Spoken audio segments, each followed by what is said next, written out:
ಸ್ನೇಹಿತ ನಮಸ್ಕಾರ.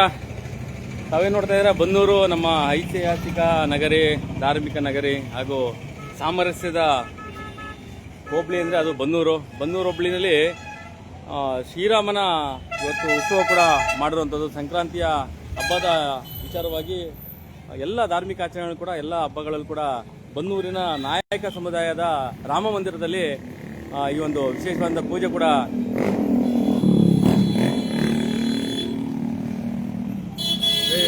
ಯಾರು ಇವರು ಗಾಡಿಗಳು ಈ ಥರ ರ್ಯಾಶಾಗಿ ಡ್ರೈವ್ ಮಾಡ್ತಾರೆ, ಇವ್ರನ್ನೆಲ್ಲ ಏನ್ರಿ ಮಾಡ್ತೀರಾ ನೀವು?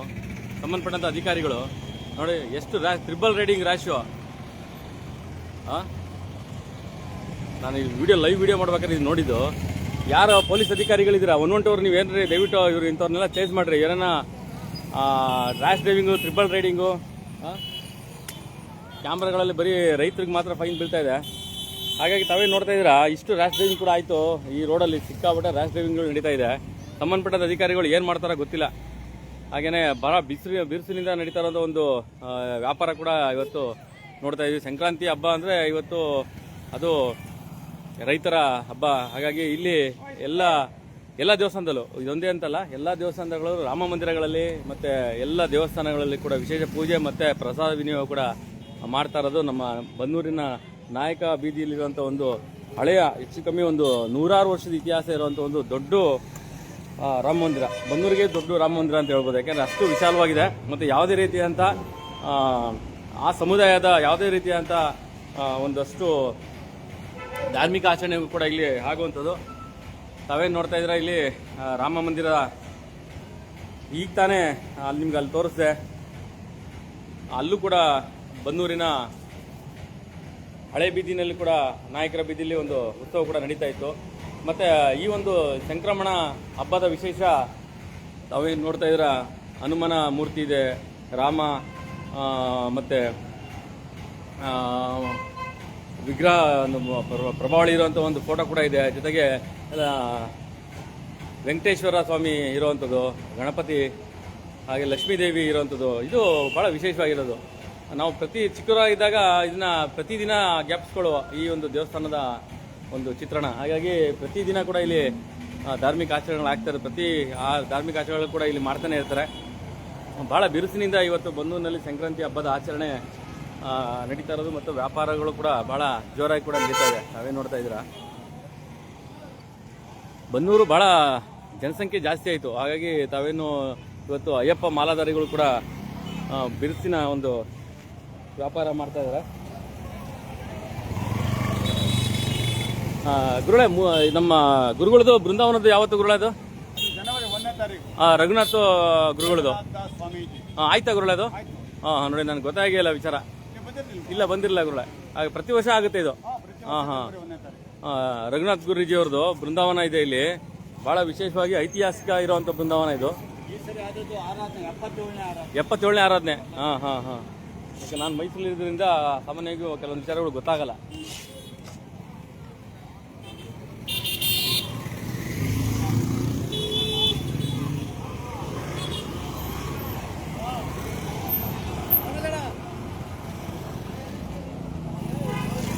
ಹಾಗಾಗಿ ಬೇರೆ ಬೇರೆ ಹಳ್ಳಿಗಳಿಂದ ಬಂದಂಥ ಎಲ್ಲರೂ ಏನಿವತ್ತು ಸಂಕ್ರಾಂತಿ ವಿಶೇಷ ವ್ಯಾಪಾರ ಬಹಳ ಬಿರುಸಾಗಿದೆ ಇವ್ರಿಗೆ. ಪಾಪ ಅವ್ರಿಗೂ ಕೂಡ ಪ್ರತಿದಿನ ವ್ಯಾಪಾರ ಇಲ್ಲ, ಏನೋ ಒಂದು ಹಬ್ಬ ಬಂದಾಗ ಮಾತ್ರ ವ್ಯಾಪಾರ ಮಾಡ್ತಾರೆ. ನೋಡಿ, ಪಾಪು ಜೊತೆಲಿ ಇವತ್ತು ಹೂ ಕಟ್ತಾ ಇರೋದು ಅವರು ಪಾಪ. ಸಂಕ್ರಾಂತಿ ಹಬ್ಬಕ್ಕೆ ಕೂತ್ಕೊಂಡು ಹೂ ಕಟ್ಸ್ಕೊಂಡು ಹೋಗ್ತಾ ಇರೋಂಥದ್ದು. ಯಾವ ಊರವರು ಸರ್? ಮಲಿಯೂರವರು. Okay okay okay. ನೋಡಿ, ಮನೆ ಪುಟ್ ಮಕ್ಕಳು ಕೂಡ ಹಾರ ಕಟ್ತಾ ಇರೋದು. ಎಷ್ಟು ಹಾರ ಅದು? ಹಾರ ಎಷ್ಟು ನೀವು ನೀವು ಮಾಡ್ತಾ ಇರೋದು? ಎಷ್ಟು? 1,500. ಇಲ್ಲ ಯಜಮಾನ್ರಿ, ಒಂದು ಸ್ವಲ್ಪ ಜಾಗ ಬಿಡ್ರಿ. ಎಷ್ಟು ಒಂದು ಹಾರ 1,500 ಕಟ್ಟಿಸ್ತಾ ಇದ್ದೀರಾ? ಈಗ ಮಾದಗುಂಡಿನ ಮಲಿಯೂರವರು. ಮಲಿಯೂರು ಗ್ರಾಮ ಪಂಚಾಯತ್. ತಾವೇನು ನೋಡ್ತಾ ಇದ್ದೀರಾ, ನೋಡಿ, ಒಂದು ಹಾರ 1,500 ಅಂದರೆ ಅಲ್ಲಿಗೆ ರಾಸುಗಳ ಮೇಲೆ ಎಷ್ಟು ಪ್ರೀತಿ ಇರ್ಬೋದು ಇವ್ರಿಗೆ, ಅದನ್ನ ಅರ್ಥ ಮಾಡ್ಕೊಬೇಕು. ನಮ್ಮ ರೈತರು ಅವ್ರು ಊಟ ಮಾಡಲಿಲ್ಲ ನೋಡಿ, ಅವ್ರು ಬೆಳಗ್ಗೆಯಿಂದ ಪಾಪ ತಿಂಗಳು ಗೊತ್ತಿಲ್ಲ, ಆ ರಾಸುಗಳಿಗೆ ಆಹಾರ ತಗೊಂಡು ಹೋಗ್ಬೇಕು ಅನ್ನೋದು ಕೂಡ ವಿಶೇಷವಾಗಿ ಕಾಣುತ್ತೆ. ಬಟ್ ಇಷ್ಟು ವ್ಯವಸ್ಥೆಗೆ ನಮ್ಮ ಬನ್ನೂರಿನ ನಾಯಕ ಸಮುದಾಯದ ಒಂದಷ್ಟು ಕುಟುಂಬಗಳು ಈ ಒಂದು ಹೂವಿನ ಹಾರನ ಮಾಡುವಂಥದ್ದು. ಅದೇ ಇದೇ ಹಾರ ತೊಗೊಬೇಕು ಅಂದರೆ ಸಿಟಿಲಿ ಹೋದರೆ 3,000 ರೂಪಾಯಿ ಕೇಳ್ತಾರೆ. ಅಲ್ವ ಸರ್? ಇದೇ ಹಾರ 3,000 ರೂಪಾಯಿ ಮಾಡ್ತಾರೆ ಸಿಟಿಲಿ. 3,000 ರೂಪಾಯಿ ಮಾಡ್ತಾರೆ, ಕೊಡ್ತಾ ಇರೋದಷ್ಟೇ. ಹಾಂ ಹಾಂ ಹಾಂ ಹಾಂ, ಫ್ರೆಂಡ್ಶಿಪ್ಗೋಸ್ಕರ ಕೊಡ್ತಾ ಇರೋದು. ಆಯ್ತು ನೋಡಿ, ಏನಂದರೆ ನೋಡಿ ಆ ಪುಟ್ಟ ಮಗುನು ಕೂಡ ಇವರು ಆಟ ಆಡಿಸ್ತಾನೆ ಇವತ್ತು ಹಾರ ಕಟ್ತಾ ಇರೋದು. ಯಾವುದೇ ಹಬ್ಬ ಆಗಲಿ ಈ ತಾಯಿರು ಕೂಡ ಹಾರ ಭಾಳ ಚೆನ್ನಾಗಿ ಕಟ್ತಾವ್ರೆ. ಅಣ್ಣ ಎಷ್ಟಿದೆ ಹಾರ ಇದು? ಅಣ್ಣ ಎಷ್ಟಿದೆ ಹಾರ ಇದು? ಏನು ರೇಟು ಹಾರ? ಏನು ರೇಟು? ನನಗಾದ್ರೆ 500. ನೋಡಿ ನಮ್ಮ ನಾಯಕ ಸಮುದಾಯದವರು ನನಗೋಸ್ಕರ ಬನ್ನೂರವರು ಅಂತ ಕಮ್ಮಿ ಕೊಡ್ತಾವ್ರೆ. ಆಯ್ತಾ? ಆದರೆ ಪಾಪ ಅವರು ಅಷ್ಟು ಶ್ರಮ ಬೀಳ್ತಾರೆ, ಅದು ವಿಶೇಷ.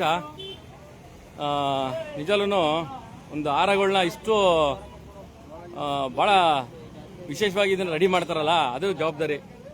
ಪಾಪ ಅವ್ರಿಗೆ ಹಬ್ಬ ಬಂದಾಗ ಮಾತ್ರ ಬಿಸ್ನೆಸ್ಸು, ಡೈಲಿ ಬಿಸ್ನೆಸ್ ಏನು ಇರಲ್ಲ. ದೊಡ್ಡ ದೊಡ್ಡ ಹಾರಗಳು ಹೋಗಲ್ಲ ಅವ್ರಿಗೆ. ಇದು ರಾಮ ಮಂದಿರ ಏನಿದೆ,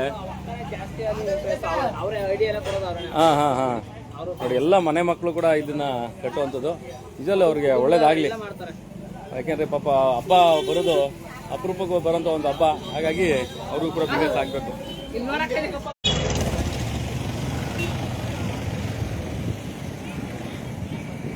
ಒಂದು ದೇವರ ವಿಗ್ರಹ ಮೂರ್ತಿ ಬರೋದೇ ಬಹಳ ಅಪರೂಪ.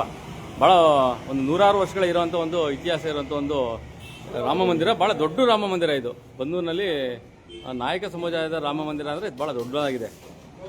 ಮತ್ತು ಭಾಳ ಈ ಎಲ್ಲ ದೇವರ ಮೂರ್ತಿಗಳು ಭಾಳ ತುಂಬ ರೂಪವಂತಿಕೆ ಆಗಿರುವಂಥ ಒಂದು ಎಲ್ಲ 4 ಇರೋವಂಥ ಒಂದು ಪ್ರಭಾವಳಿ, ರಾಮನ ಪ್ರಭಾವಳಿ ಜೊತೆಗೆ ಭಾಳ ಸುಂದರವಾಗಿ ನೋಡ್ತಾರೆ. ಶುಭಾಶಯಗಳು ಹೇಳ್ತೀನಿ. ಮತ್ತೆ ನಿಮ್ಮ ಒಂದು ಹಾಡುಗಾರಿಕೆ ಇದೆಯಲ್ಲ, ಅದು ಬಹಳ ಇಷ್ಟ ನನಗೆ. ನೀವೆಲ್ಲ ಕಡೆ ನಿನ್ನೆ ಕೂಡ ಗಣಪತಿ ದೇವಸ್ಥಾನದಲ್ಲಿ ಕಾರ್ಯಕ್ರಮ ಕೂಡ ನಡೆಸ್ತಾ ಇದ್ರಿ ನೀವು. ಮತ್ತೆ ಬಹಳ ವಿಶೇಷವಾಗಿ ಅಲಂಕಾರ ಮಾಡಿದ್ದೀರಾ. ಏನು ಹೇಳ್ತೀರಾ ಇವತ್ತಿನ ಹಬ್ಬದ ಬಗ್ಗೆ? ಇವತ್ತಿನ ಶುಭ ಸಂಕ್ರಾಂತಿಯ ಈ ದಿವಸದಲ್ಲಿ ಮಹಾತ್ಮ ಸದ್ಗುರು ರಘುನಾಥ ಸ್ವಾಮೀಜಿಯವರ ಶ್ರೀರಾಮ ಮಂದಿರದ ಸೇವಾ ಸಮಿತಿಯ ಪರವಾಗಿ ಎಲ್ಲರಿಗೂ ಶುಭ ಹಾರೈಕೆಗಳು, ಶುಭ ಕಾಮನೆಗಳು. ಮಹಾತ್ಮ ರಘುನಾಥ ಸ್ವಾಮೀಜಿಯವರು ಬನ್ನೂರಿಗೆ ಸುಮಾರು 82 ವರ್ಷಗಳ ಹಿಂದೆ ಬಂದಂಥ ಮಹಾತ್ಮರು. 1936ನೇ ಇಸ್ವಿನಲ್ಲಿ ರಘುನಾಥ ಸ್ವಾಮೀಜಿಯವರು ಈ ಶ್ರೀರಾಮ ಮಂದಿರವನ್ನು ಸ್ಥಾಪನೆ ಮಾಡಿದರು. ಗುರೂಜಿಯವರು ಸ್ಥಾಪನೆ ಮಾಡಾದ್ಮೇಲೆ ಜನವರಿ 1ನೇ ತಾರೀಕು 1950ನೇ ಇಸ್ವಿನಲ್ಲಿ ಶರೀರ ತ್ಯಾಗವನ್ನು ಮಾಡಿ, ಎಲ್ಲಿ ದೇಹ ತ್ಯಾಗ ಮಾಡಿದಲ್ಲಿ? ಪಕ್ಕದಲ್ಲಿ ಅಲ್ಲೇ ಇದೆಯಾ? ಹಾಂ ಹಾಂ ಹಾಂ ಹಾಂ ಹಾಂ, ಅದು ಶರೀರ ತ್ಯಾಗ ಮಾಡಿದಂತ ನಾವು ವೃಂದಾವನಗಳನ್ನು ಕಟ್ಕೊಂಡಿದ್ದೀವಿ. Okay okay okay. ಹಾಂ, ಪ್ರತಿ ವರ್ಷ ಜನವರಿ 1ನೇ ತಾರೀಕು ನಮ್ಮ ಗುರೂಜಿಯವರ ಆರಾಧನಾ ಮಹೋತ್ಸವ ನಡೀತಿದೆ. ಈ ಒಂದು ಆರಾಧನಾ ಮಹೋತ್ಸವಕ್ಕೆ ಮಹಾಮಂಗಳಾರತಿ ನಂತರ ಸರ್ವಭಕ್ತ ಮಹಾಶಯರಿಗೆ ಅನ್ನಸಂತರ್ಪಣಾ ಕಾರ್ಯಕ್ರಮ ನಿರಂತರವಾಗಿ ನಡ್ಕೊಂಬರ್ತಾ ಇದೆ. ನಮ್ಮದು ಈಗ ಇಲ್ಲಿ ನಡೀತಾ ಇರುವಂಥದ್ದು 3ನೇ ತಲೆಮಾರು. ನಾವು ಗುರೂಜಿಯವ್ರನ್ನ ನೋಡಿಲ್ಲ. ಅವರು 1950ನೇ ಇಸ್ವಿನಲ್ಲಿ ಶರೀರ ತ್ಯಾಗ ಮಾಡಿದ ಮಹಾತ್ಮರು.